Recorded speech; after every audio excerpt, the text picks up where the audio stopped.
Penguin Random House Audio presents Negotiating the Nonnegotiable. How to resolve your most emotionally charged conflicts. This is the author, Daniel Shapiro. A note to the reader, this program includes a bonus PDF with charts from the book. The file is compatible with Mac and PC. Adobe Reader is required. To Mia, to Noah, Zachary, Liam, to Mom and Dad, Maddie and Mike, Steve and Shira, to Margaret, Betsy and Peter and Susan for teaching me about life's one non-negotiable, love.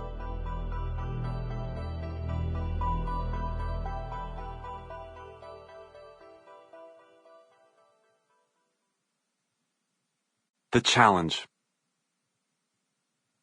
Every generation of humankind believes they are more evolved, more sophisticated, more modern than those who came before them. Yet no matter how fast society advances, people in conflict are, and always will be, human. The challenge is how to bridge the divide when our most fundamental values are on the line. How do we negotiate the non-negotiable? Introduction. Why this book? Negotiating the Non-Negotiable introduces a new paradigm for resolving conflict, one that speaks as much to the heart as to the head. Just as scientists have discovered the inner workings of the physical world, my research in the field of conflict resolution has revealed emotional forces that drive people to conflict. These forces are invisible to the eye, yet their impact is deeply felt. They can tear apart the closest friendship, break up a marriage, destroy a business, and fuel sectarian violence. Unless we learn to counteract such forces, we will tend to engage repeatedly in the same frustrating conflicts with the same frustrating results. This book provides the necessary tools to overcome these dynamics and foster cooperative relations, turning the most emotionally charged conflict into an opportunity for mutual benefit. The need for a new paradigm struck me 25 years ago in a cafe in the splintering state of Yugoslavia. I had just facilitated a week-long workshop on conflict resolution for teenage refugees, Serbs, Bosnian Muslims, and Croats, and several of us were now discussing the differences between life in Yugoslavia and in the United States. The sound of gunfire still echoed in the minds of these teenagers.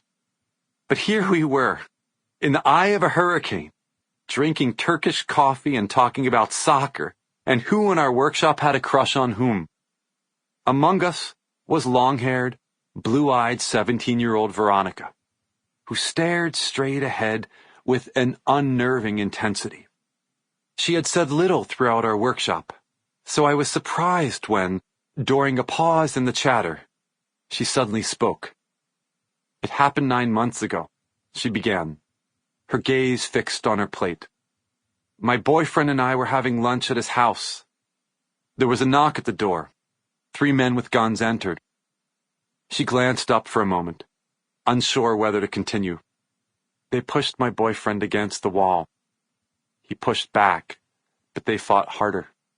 I tried to scream, but nothing came out.